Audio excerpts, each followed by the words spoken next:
Hello friend, CGPSC handwritten notes के YouTube channel में आप सभी का बहुत बहुत स्वागत है। चलिए, कल सामाजिक अध्ययन का पहला क्लास हुआ था, तो आज उसी का क्लास फिर से लेके आ गए। सामाजिक अध्ययन का आज क्लास नंबर दूसरा है, तो जिन्होंने कल क्लास नंबर 1 नहीं देखा था, आज देख लीजिएगा। आज हम लोग ने आपके सिलेबस का अगला टॉपिक वैदिक संस्कृति उठाया, उसका भी आज एमसीक्यू फॉर्मेट में करेंगे। ये हमारे टेस्ट बैच में हो चुका है, आप लोग को तैयारी करने के लिए दे चुके थे, आप लोग ने तैयारी भी की होगी बहुत अच्छे से, मैं मान के चलता हूँ। कल मैं आप लोगों को बोला था कि आप लोग क्लास देख रहे थे, तो कि अगर आपको थ्योरी की ज़रूरत होगा तो बताइएगा, थ्योरी भी करवा दूंगा। आज मैं सोचा था थ्योरी करवाना स्टार्ट करेंगे, लेकिन केवल 2 ही लोगों का कमेंट आया था थ्योरी के लिए, तो मैं ये मान के चल रहा हूँ आप लोग का थ्योरी क्लियर हो जा रहा है। सभी का कल के टेस्ट में 25 क्वेश्चन थे, तो वो लगभग 18 प्लस ही आए होंगे, इसीलिए आप लोगों ने कमेंट नहीं किया है करके। ठीक है, तो चलिएगा, वो रहने देते हैं उसको, अभी एमसीक्यू कर लेते हैं। ठीक है, चलिएगा। तो आज हम लोग देखेंगे वैदिक संस्कृति का एमसीक्यू। ध्यान दीजिएगा, ये क्षत्रिय शिक्षक भर्ती, सहायक शिक्षक भर्ती और सीजीटेट सभी के लिए इंपॉर्टेंट है। ठीक है, तो इसको आप लोग कर लीजिएगा। सहायक शिक्षक के लिए कैसे इंपॉर्टेंट बोलेंगे, तो सामान्य ज्ञान में आ जाता है ना 10 नंबर में, जो आपके सामान्य ज्ञान पढ़ना है उसमें आपका भारतीय इतिहास के अंतर्गत ये आ जाता है। तो सामान्य ज्ञान में आपको इसको 10 नंबर में पढ़ना ही पड़ेगा, सहायक शिक्षक वालों को भी। तो इन लोग भी देखिएगा, ये मत सोचिएगा वर्ग 2 की क्लास है, वर्ग 2 की क्लास नहीं भी है, ये आपका सहायक शिक्षक का भी क्लास है, शिक्षक का भी क्लास है, सीजीटेट का भी क्लास है। ठीक है, सभी का है। सीजीटेट में 60 नंबर में ये कवर होता है। ठीक है, तो जरूर देखिएगा, पूरा अंतिम तक देखिएगा। ठीक है, प्रतिदिन रात को 9 बजे टेस्ट हो रहा है, तो देख लीजिए, समय से आप लोग जुड़ जाया करें। लिंक का वेट मत किया करें, लिंक नहीं भेजूंगा मैं किसी भी ग्रुप में।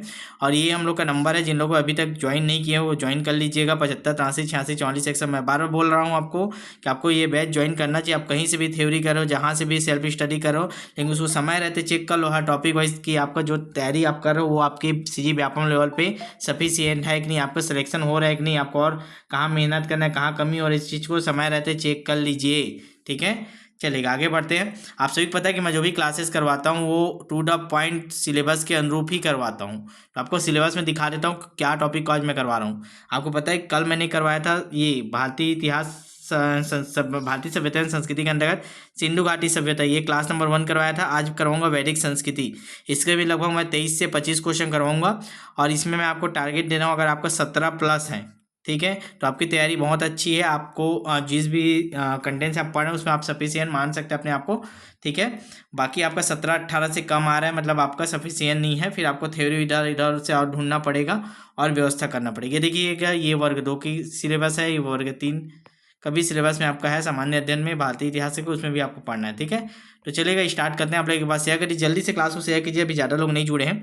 ठीक है, और जिन लोग भी नए होंगे चैनल पर सब्सक्राइब भी नहीं किए होंगे, चैनल को सब्सक्राइब कर लीजिएगा। आप सभी को पता है कि हमारे पास शिक्षक, सहायक शिक्षक की special target topic wise test के माध्यम से तैयारी कर रहे हैं, जो कि आज से लेकर जब तक पेपर नहीं हो तब तक आपका रहता है। आपको कुछ छूटेगा नहीं, कुछ चीज़ नहीं, पुराना जो हो चुका है सब कवर होते जाता है, बार बार साइकिल में घूमते जाता है। सर का 10 बार 20 बार सिलेबस होगा तो भी हम करवाते ही रहेंगे। ठीक है, और कोई बीच में फीस नहीं लिया जाता, केवल 699 आपका सहायक शिक्षक, शिक्षक का 799। और कोशिश किया करें इन दोनों को मत लीजिएगा। ठीक है, इसको लीजिएगा 1299 वाला, ताकि आपकी पूरी कंप्लीट तैयारी हो। चाहे आप इसका पेपर दिलाएं, इसी के लिए एलिजिबल है तो भी आप इसको ले लीजिएगा। ठीक है, तो अंत में वही चीज़ बोलूँगा कि बार बार पछतावे से बेहतर है इस बार जी जान लगा के हमारे साथ तैयारी कर लीजिए आप लोग। ठीक है, तो चलिए इसी के साथ स्टार्ट करते हैं आज का पहला क्वेश्चन। अगर आप लोग पढ़ के आए होंगे, ठीक है, पढ़ के दिला रहे होंगे, टेस्ट आपको क्लियर रहेगा तो आप सही आंसर दीजिएगा। और लाइव चैट में ऑन कर लीजिए। लाइव चैट नहीं आता है आप लोग को, देखिए कमेंट बॉक्स है नीचे में, जहाँ कमेंट करते हो उसको ऐसे एरो खिसकाओगे तो लाइव चैट ऑन हो जाता है। ठीक है, उसमें लाइव में आंसर दिया करें ताकि आपका याद हो जाए। चलिए, पहला क्वेश्चन आपके स्क्रीन पर लग चुका है, दिखाई दे रहा होगा, पढ़िए। निम्नलिखित में कौन सा शुक्ल यजुर्वेद की संहिता है? आपको पता है यजुर्वेद 2 प्रकार के होते हैं, कृष्ण यजुर्वेद, शुक्ल यजुर्वेद। इस लेवल पे डिटेल आपके व्यापम में पूछे जा रहे थे, इसका लेवल वही है जो आपके शिक्षक भर्ती, सीजी व्यापम, सीजी टेट, ये सब में पूछे जाते हैं। ठीक है, इसीलिए मैं बोला कि यूट्यूब में तो भरे पड़े हैं लेकिन आपके लेवल को कवर नहीं करते हैं, तो मेरे द्वारा नए क्वेश्चनों का भंडार आपको दिया जा रहा है उसी लेवल पे। ठीक है, तो चलिएगा देखेंगे शुक्ल यजुर्वेद, यहाँ 23-24 क्वेश्चन करेंगे, बाकी आपको बैच में और करवाएंगे, टॉपिक वाइज और करवाएंगे, कंप्लीट कई बार होगा ना। चलिए बताइए कौन सा है? वाजसने, मैत्रायणी, तैतरीय, काठक। तो बताना है आपको शुक्ल यजुर्वेद की संहिता कौन सी है। तो ये हो जाएगा ऑप्शन नंबर ए, वाजसने। ठीक है, लाइव चैट में आंसर दीजिएगा, लास्ट में काउंट करके जरूर बताइएगा। 3-4 लोग ही का ही मैसेज आता है कि इतना सही हुआ, आप लोग बाकी लोग क्यों नहीं बताते हो पता नहीं मेरे को। ठीक है, चलेगा। अगला सेकंड क्वेश्चन है, ऋग्वेद में कई परिच्छेदों में प्रयुक्त अधन्य, अधन्य भी रहता है, धा वाला भी रहता है, अधन्य शब्द किसके लिए संबंधित है? पुजारी के लिए, स्त्री के लिए, गाय के लिए, ब्राह्मण के लिए। अधन्य भी बोलते हैं, धन्य का जिसको मारा नहीं काटा नहीं जाता, ऐसे करके भी इसको परिभाषित किया जाता है। जब थ्योरी में आप पढ़े होंगे इसके बारे में। तो किसको बोलते हैं जल्दी बताइए कि सेकेंड नंबर क्वेश्चन का लाइव चैट में सभी लोग कमेंट कीजिएगा, ठीक है, जल्दी बताएंगे इसका सही आंसर क्या होगा। बिल्कुल गाय के लिए शब्द प्रयोग किया जाता है। अधन्य शब्द किसके लिए प्रयोग करते हैं, गाय के लिए प्रयोग करते थे ऋग्वैदिक काल में। अगला क्वेश्चन नंबर तीसरा आपकी स्क्रीन पे है, ऋग्वैदिक काल के प्रारंभ में निम्न में से किसे महत्वपूर्ण मूल्यवान संपत्ति समझा जाता था। जब ऋग्वेद शुरू हुआ, आपको पता है ऋग्वेद कब तक चला था, ठीक है, 1500 से 1000 ईस्वी तक। फिर उत्तर वैदिक काल आया 1000 से 600 ईस्वी तक, पूरा डिटेल में आप पढ़ के आए होंगे। तो उसमें जो मूल्यवान संपत्ति किसको समझा जाता था, भूमि को, गाय को, स्त्री को, जल को, किसको सबसे मूल्यवान संपत्ति समझा जाता था, बताइए जल्दी कमेंट करेंगे। तीसरा क्या होगा आंसर, बिल्कुल आप सभी लोग कमेंट कीजिए। बिल्कुल ऑप्शन में बी, गाय को बोला जाता था, ठीक है। तो याद रखिएगा वैदिक काल के प्रारंभ में किसे महत्वपूर्ण मूल्यवान संपत्ति समझा जाता था, तो गाय को, ठीक है। चलिएगा आगे बढ़ते हैं। क्वेश्चन नंबर 14 है, चौथा क्वेश्चन है, गायत्री मंत्र के नाम से प्रसिद्ध मंत्र सर्वप्रथम किस ग्रंथ में मिलता है। तो गायत्री मंत्र का उल्लेख किस ग्रंथ में है, भागवत गीता में, अथर्ववेद में, ऋग्वेद में, मनुस्मृति में। चिड़िया की चिचुहाक आप लोग को सुनाई दे रही, ऐसा आजकल बहुत कम जगह मिलते हैं चिड़िया, ठीक है। जहाँ हम लोग का अभी ये रिकॉर्ड हो रहा है स्टूडियो में, वहाँ चिड़िया घोंसला बनाई हुई है। ऐसे पहले ज़माने में चहकते थे चिड़िया लोग, अब तो सुनना मुमकिन हो गया है, ठीक है। चलिए बताइएगा गायत्री मंत्र का उल्लेख किस में है, जल्दी बताइए। तो आपको पता है कि अभी हम लोग क्या पढ़ रहे हैं, ऋग्वेद, तो ऑप्शन आ जाएगा ऋग्वेद, ठीक है। ऋग्वेद में गायत्री मंत्र का उल्लेख है, ठीक है। कौन से है उसमें पता है ना आप लोग को, चलिए उसको डिटेल में देखे होंगे, बाद में बात करेंगे। अगला क्वेश्चन देखते हैं, क्वेश्चन करना है भी जल्दी। क्वेश्चन नंबर 5, सूची 1 को सूची 2 से सुमेलित करना है, ठीक है। तो बताना है कूट वाला है, सीधा मैं इसको शॉर्ट में कर रहा हूँ। नदी, आपको वैदिक नदियों के नाम बताना है और आधुनिक नाम, मतलब पुराने समय में क्या नाम था, वैदिक काल चल रहा था, ऋग्वैदिक काल, और अभी में क्या नाम है उसका, ये इसको आपको मिलाना है। कुभा, परुष्णी, सदानिधि, सुतुद्री, गंडक, काबुल, रावी, सतलज। तो चलिए मिला दीजिए, मैं आपको ऑप्शन भी दिखा देता हूँ ताकि आपको आसानी हो मिलाने में। चलिए दिख रहा है, चलिए कोशिश कीजिए जल्दी मिलाने का, 1-2 जानते होगे तो भी बन जाएगा।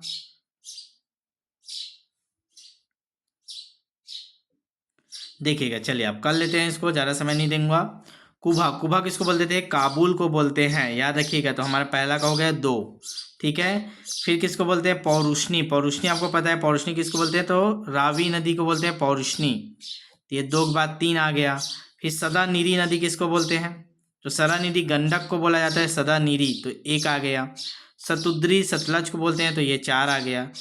तो 2 3 1 4 किसमें देखो, 2 3 1 4, 2 3 1 4, तो ऑप्शन नंबर बी इसका सही आंसर होगा। देख लीजिए, कुभा किसको बोलते थे, काबुल को बोलते हैं। पौरुष्णी किसको बोलते थे, तो रावी नदी को बोलते हैं। सदानिधि किसको बोलते हैं, तो गंडक को बोला जाता है। सतुद्री किसको बोलते हैं, तो सतलज नदी को बोला जाता है। तो इसका सही आंसर हो जाएगा 5 का ऑप्शन नंबर बी, ठीक है। चलिएगा आगे बढ़ते हैं। बन रहा हो क्वेश्चन आप लोग से, कमेंट करके बताएंगे लास्ट में सभी लोग ना, जो उम्मीद कर रहा हूँ कि सभी लोग बताएंगे। और शेयर भी किया करें, आप लोग क्लास को शेयर नहीं कर रहे हो, 300-400 लोग ही देख रहे हैं बस, पता नहीं क्यों, जबकि 550 प्लस तो हमारे बैच में ही है, बैच वाले तक नहीं देख रहे हैं। ऋग्वेद है क्या है बताइए, स्त्रोतों का संकलन, कथाओं का संकलन, शब्दों का संकलन, युद्ध का ग्रंथ। मैं आपको इतना बोल कर सकता हूँ गारंटी के साथ कि जिन लोग भी क्लास नहीं देख रहे हैं, जिन लोग भी लाइव क्लास आके इसको नहीं देख रहे हैं 9 PM वाला को, उन लोग का बहुत सारा नुकसान हो रहा है, ठीक है। मैं वही सिलेक्टेड क्वेश्चन यहाँ करा रहा हूँ जो आपके लिए बहुत इंपॉर्टेंट है। कई लोग ओवर स्मार्ट बन जाते हैं कि हम लोग तो यूट्यूब में और देख लेते हैं स्पीड में करके ऐसा वैसा, तो वो अब लोग नुकसान कर रहे हैं अपना, अभी समझ में नहीं आएगा, बाद में समझ में आएगा।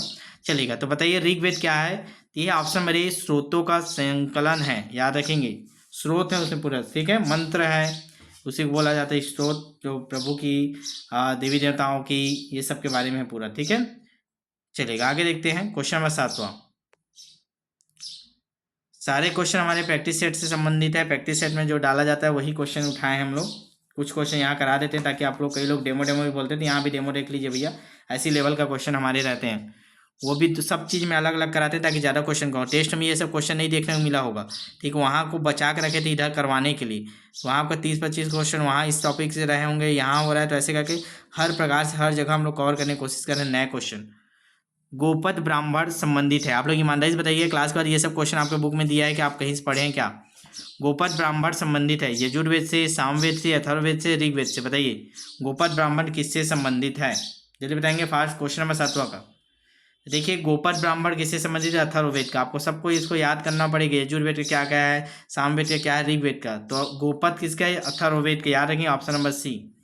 ठीक है, मैं बाद में थ्योरी भी करवा दूंगा। अभी एक बार टेस्ट के साथ टेस्ट चल रहा है तो यहाँ पर प्रैक्टिस कर लीजिए ताकि आपको लेवल पता हो क्वेश्चन कैसे आते हैं। ये सबका थ्योरी मैं करवाऊंगा। अभी क्या है, एक या दो ही लोग अभी क्लास ले पाते हैं ना, कोई एक्स्ट्रा टीचर तो रख नहीं सकते। 20,000-30,000 रुपये महीना दे के रखना पड़ता है, मिनिमम 30,000 रुपये। तो कहाँ से रहेंगे? उतना फीस तो आपसे ले ही नहीं रहे। एक बार फीस लेना है, साल भर चलना है। इसलिए मैं जितना करा पा रहा हूँ करा रहा हूँ, मैडम को भी बोला हूँ जितना वो करा पा रहे हैं। ठीक है, दोनों मिलकर हम लोग करा रहे हैं, 2 लोग हैं अभी क्लास करवाने के लिए। बाकी लोग तो सब टेस्ट वाले हैं, उनका तो डील हुआ है टेस्ट में। ऋग्वेद में अधन्या शब्द का प्रयोग हुआ है, आपको बता चुका हूँ मैं। बकरी के लिए, गाय के लिए, हाथी के लिए, घोड़े के लिए। रिपीटेड क्वेश्चन हो गया, थोड़ा सा घुमा के पूछा है। अधन्या शब्द किसके लिए प्रयोग करते हैं? ऑप्शन बी गाय के लिए। याद रखिएगा, मोस्ट इंपॉर्टेंट क्वेश्चन, इसे डबल इसको डाला गया है। ठीक है, याद रखिएगा। चलिए अगला क्वेश्चन बताइए। विष्णु के किस अवतार को समुद्र से पृथ्वी का उद्धार करते हुए अंकित किया जाता है? कच्छप को, मत्स्य को, वराह को, नृसिंह को? विष्णु के किस अवतार की बात की है? विष्णु के ये सब अवतार ही हैं। इसमें किस अवतार को समुद्र से पृथ्वी का उद्धार करते हुए अंकित किया गया है? उसमें पृथ्वी को निकाले थे ना। चलिए बताइए, तो कौन सा रूप है? तो ये वराह रूप बोला जाता है, वराह अवतार विष्णु जी के। ठीक है, इससे संबंधित है। तो क्वेश्चन नंबर 9 का ऑप्शन नंबर सी। चलिएगा लास्ट में बताइएगा, आपका लगभग 18 प्लस सही होना चाहिए, 17-18। सर्ग, प्रतिसर्ग, वंश, मनवंतर और वंशानुचरित संकेतक हैं। किसके संकेतक थे? ये सब के बारे में पढ़े हो क्या आप? वेदों के, पुराणों के, उपनिषद के सूत्रों से। अब ऐसी क्वेश्चन दे देता था, आप लोग बोलते आउट ऑफ सिलेबस आ गया, हार्ड लेवल का दे दिया। आप लोग पढ़ते ही नहीं हो। लोकल बुक में जो पुराने क्वेश्चन दिए उसी को आप लोग सफिशियंट मान लेते हो, सेल्फ स्टडी कर रहे हैं करके। जिन लोग भी नहीं जुड़े, जुड़ जाइए भैया। इसी लेवल का क्वेश्चन आपको प्रैक्टिस करना है ताकि हर प्रकार से आप संतुष्ट रहें। तो ये किससे संबंधित है? याद रखेंगे, पुराणों से संबंधित है। सर्ग, प्रतिसर्ग, वंश, मनवंतर और वंशानुचरित। याद रखेंगे, पुराणों से संबंधित है। चलिए next question, question number 11। Mahabharat मूलतः किस रूप में जाना जाता था? बृहद कथा, ब्राह्मण, बृहद संहिता, जय संहिता? तो महाभारत को पहले क्या बोलते थे? ठीक है, बताइए जल्दी। पता होगा आपको महाभारत को पहले किस रूप में जाना जाता था? तो पहले बोलते थे जय संहिता। ठीक है, जय संहिता के बाद क्या हुआ था? भारत हुआ था। भारत के बाद महाभारत हुआ। 3 स्टेप में नाम गया है। ठीक है, थ्योरी पढ़ाया देता तो मैं बता देता, आप लोग पढ़े होंगे, इसको थ्योरी में दिया हुआ था। ठीक है, जय संहिता से भारत होगा, भारत से महाभारत होगा नाम। ठीक है, इसका सही आंसर हो जाएगा 11 का ऑप्शन नंबर डी। ठीक है, चलिए क्वेश्चन नंबर 12 देखते हैं। ये चिड़िया लोग थोड़ा डिस्टर्ब कर रहे हैं, थोड़ा सा बैकग्राउंड में आपको जा रहा होगा, तो अब कैसे कर सकते हैं? भगा नहीं सकते ना, भगाना नहीं चाह रहा हूँ, उनका घोंसला नहीं तोड़ना चाह रहा हूँ मैं। निम्न में किस भारतीय दर्शन ने परमाणु सिद्धांत का प्रतिपादन किया? तो किस भारतीय दर्शन ने परमाणु सिद्धांत का प्रतिपादन किया? योग, सांख्य, न्याय, वैशेषिक? योग, सांख्य, न्याय, वैशेषिक, चारों में से बताइए किस सिद्धांत ने परमाणु सिद्धांत का प्रतिपादन, मतलब किस भारतीय दर्शन ने परमाणु सिद्धांत का प्रतिपादन किया है? जल्दी बताएंगे। क्वेश्चन नंबर 12 सभी लोग कमेंट करें। बिल्कुल, आपको पता है वैशेषिक का अणु सिद्धांत आता है, परमाणु सिद्धांत आता है, तो यही आएगा ऑप्शन नंबर डी, वैशेषिक। ठीक, तो 12 का डी। Question number 13। ऋग्वैदिक पणि किस वर्ग के नागरिक थे? तो पणि किसको बोला जाता था? पुरोहित को, लोहार को, स्वर्णकार को, व्यापारी को? ध्यान दीजिएगा, ऋग्वैदिक काल में आपका शूद्र, ब्राह्मण, वैसे ऐसा नहीं बटा हुआ था। ठीक है, किसी का आज डाउट था वो, तो ऐसा नहीं बटा था। वो किस में बटा था? आप आगे जब पढ़ेंगे, ठीक है, आर्य वाले में उसमें बटा था, इसमें बटा हुआ था आर्य सभ्यता में।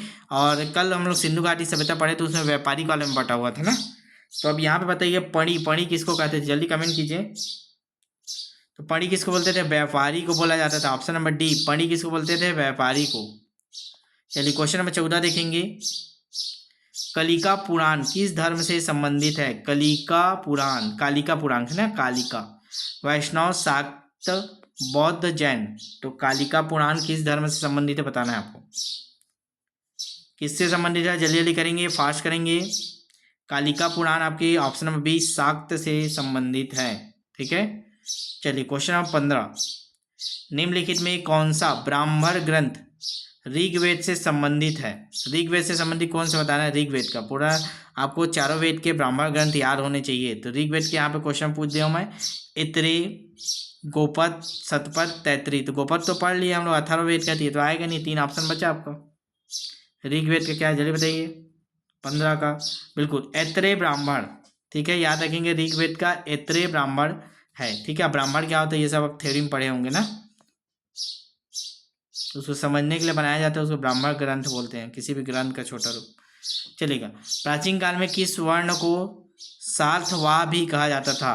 देखिएगा ऐसे क्वेश्चन नए नए बनते हैं। सार्थवाह किसको कहा जाता था? ब्राह्मण को, क्षत्रिय को, वैश्य को, शूद्र को, बताइए।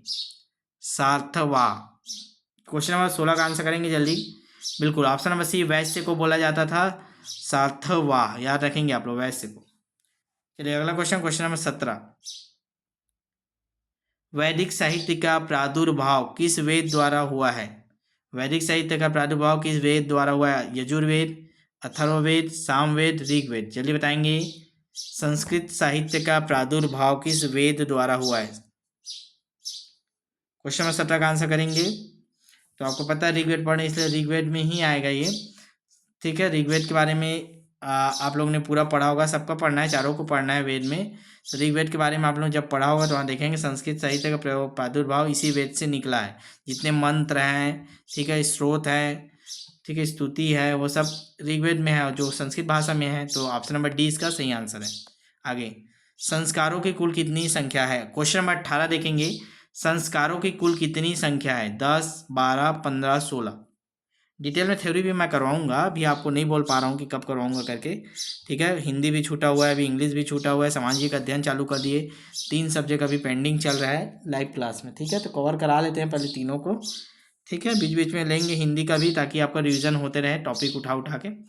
संस्कारों की कुल संख्या कितनी है बताइएगा? 10, 12, 15, 16, कितने संस्कार होते हैं? आपको पता है 16 संस्कार होते हैं, तो ऑप्शन नंबर डी इसका सही आंसर होगा, 16 संस्कार। क्वेश्चन नंबर 19, कारकोट राजवंश का संबंध निम्नलिखित में से किसके इतिहास से था? बिहार, जम्मू कश्मीर, गुजरात, आंध्र प्रदेश। तो बताना है कारकोट राजवंश का संबंध निम्नलिखित में से किस इतिहासकार से था? कारकोट तो कहाँ से था कारकोट? याद रखेंगे Jammu Kashmir, option number B इसका सही आंसर है। कारकोट याद रखेंगे जम्मू कश्मीर से संबंधित था। ठीक है, चलिए क्वेश्चन नंबर 20 करते हैं। निम्नलिखित में कौन सा विष्णु का अवतार नहीं है? बताना है विष्णु का अवतार। मत्स्य, कूर्म, परशुराम, दधीचि। तो इसमें कौन सा विष्णु का अवतार नहीं है बताना, मतलब 3 है आपके, एक नहीं है, उसी को बताना है नहीं कौन सा है। बिल्कुल दधीचि नहीं था, ये ना अपने हड्डी दान किया था ना, इसलिए नहीं थे, विष्णु के रूप नहीं थे। बाकी मत्स्य है, कूर्म है, परशुराम है, ये तीनों विष्णु के अवतार माने जाते हैं। दधीचि विष्णु का अवतार नहीं थे। तो इसका सही आंसर जो ऑप्शन नंबर डी, 20 का डी। क्वेश्चन नंबर 21 देखते हैं, कौन सा वेद धार्मिक अनुष्ठानों जो अनुष्ठान बोलते हैं इसको, कौन सा वेद धार्मिक अनुष्ठान की पद्धतियों का उल्लेख करता है? पद्धति कैसे, किस विधि से, किस विधि के अंतर्गत ऐसे ऐसे पूजा करना है, ये जो जितने भी विधियाँ होती है उसको किस में दिया है? यजुर्वेद में, ऋग्वेद में, सामवेद में, अथर्ववेद में। ऋग्वेद, सामवेद, यजुर्वेद, अथर्ववेद, बताइए किस में दिया है? इसका सही आंसर हो जाएगा, याद रखेंगे यजुर्वेद में। यजुर्वेद में सभी यज्ञ के बारे में दिया है, धार्मिक अनुष्ठान के बारे में दिया है। ठीक है, तो इसका सही आंसर है ऑप्शन नंबर सी। सामवेद में आपका तो केवल गीत के बारे में उल्लेख है। ठीक है ना, चलिए क्वेश्चन नंबर 22 करेंगे। लोथल किस नदी के निकट स्थित है? ठीक है, कल का क्वेश्चन डाल दिया हूँ, बताइए। लोथल, सतलज, घग्गर, रावी, भोगवा। ठीक है, भोगवा नदी होता है, भोगवो दे दिया है यहाँ पे। ठीक है, चलिए बताइएगा। बिल्कुल यही आएगा, भोगवा नदी भी बोलते हैं इसको, भोगवा वहाँ रहता है, या भोगवो दे दिया है तो भी देख लीजिएगा इसको। ऑप्शन डी लोथल क्या है? लोथल क्या? भोगवा। ठीक है, चलेगा। नेक्स्ट क्वेश्चन और लास्ट क्वेश्चन, 23 क्वेश्चन ही लिया था आज मैं। वैदिक काल में योग दर्शन को प्रोत्साहित देने वाला कौन था? योग दर्शन को किसने प्रोत्साहित किया था? दधीचि, वशिष्ठ, पतंजलि, मनु। तो पता है आपको योग कौन करवाता है, किसके अंतर्गत पढ़ते हो? योग पतंजलि आता है। तो इसका सही आंसर होगा ऑप्शन नंबर सी, पतंजलि। अब आप लोग बताइएगा 23 में आपके कितने सही है? जो इतने सही है उसको ऊपर लिखते हैं, मैं कहीं बताया प्राप्तांक पूर्णांक, जितना आपके सही है उसको ऊपर लिखेंगे बटा 23। सभी लोग कमेंट कीजिए, जितने लोग 30-32 लोग देख रहे हैं सभी लोग कमेंट कीजिए, ताकि मेरे को भी पता चलेगा आप लोग की तैयारी कैसी है। आप लोग पता नहीं क्यों अपनी गलतियां को छुपाने के लिए कमेंट नहीं करते हो। बताएंगे तब तो पता चलेगा ना मेरा लेवल कैसा है, क्या है, फिर आप लोगों को थ्योरी की ज़रूरत है क्या है, उस हिसाब से मैं आगे की प्लानिंग करूँगा, ठीक है। और जिन लोग भी बैच से नहीं जुड़े हैं, आज जुड़ जाइएगा। मैं बार बार बोल रहा हूँ, आप बहुत बड़ी गलती कर रहे हो, लाखों रुपये खर्चा कर डीएड भी किए हो, एक नंबर या पॉइंट से चूक गए ना तो आप उस दिन पछताओगे। काश सर का क्लास ले लिया रहता तो मेरे को पता चलता मेरा एवरेज 80 नंबर 85 नंबर तक ही जा रहा है, 80-85, और मेरे को 90 तक लाना है, तभी सिलेक्शन होगा। तो 5 नंबर कवर कर लेगा, मेरे को पहले से पता रहता। तो पहले से कब पता चलेगा? जब आप हमारे बैच में रहेंगे, डेली टेस्ट दिलाएंगे, एक एक टॉपिक तैयारी करके, मात्र एक एक टॉपिक हम लोग ले रहे हैं, ठीक है। तो बार बार बोल रहा हूँ, डेमो लेके देख लीजिए, बात करके देख लीजिए, और जल्द से जल्द रजिस्ट्रेशन करवा लीजिए। जितने लोग यूट्यूब में देख रहे हैं या आप स्टेटस में देखे हुए हैं, डेमो लिए होंगे, अभी तक आप डिसीजन नहीं लिया तो ले लीजिए। 75, 83, 86, 44 और ध्यान दीजिएगा, जितने लोग शिक्षक बैच में हैं, बीएड वाले हैं, आप केवल वर्ग 2 के लिए एलिजिबल हैं, ये पता है आपको। लेकिन फिर भी आप ये बैच 3 में, दोनों बैच में अपग्रेड करा के रखें। मैं बार बार बोल रहा हूँ, ठीक है, ताकि आपका हर 1.5 महीने में आपका एक बार सिलेबस कंप्लीट हो जाए, ठीक है। तो आपका 6-7 महीने भी मिलेगा, तो आपको 2-3 बार सिलेबस कंप्लीट करवा देंगे हम लोग। और पढ़ना दोनों में वही है भाई, मैं बताता हूँ। अगर कोई बोल रहा है कि मैं आप सहायक शिक्षक की तैयारी कर रहा हूँ, शिक्षक का, फिर आप बेवकूफ़ बन रहे हो। पढ़ना दोनों में सेम चीज़ है, बस एक सब्जेक्ट एक्स्ट्रा, इसमें पर्यावरण, इसमें साइंस, बाकी हर चीज़ सेम पढ़ना है। तो कोशिश किया 1299 वाला बैच लेने का, नए लोग हैं तो। और जिन लोग भी इसमें लिए हैं वो इसमें अपडेट करवा लीजिए, अपग्रेड करवा लीजिए, मैं बार बार बोल रहा हूँ, ठीक है। चलेगा, मिलते हैं नेक्स्ट वीडियो में, तब तक ऑल द बेस्ट। इसको शेयर जरूर कीजिएगा, और जो भी कमेंट होंगे कितने सही हुए उसको डाल दीजिए। चलिए डालिए जल्दी कमेंट बॉक्स में, बाहर कमेंट में डालिएगा, इसमें मत डालिएगा, लाइव चैट में नहीं दिखता बाद में ना, ठीक है। चलिए बाय बाय ना, शेयर कीजिएगा अपने स्टेटस में।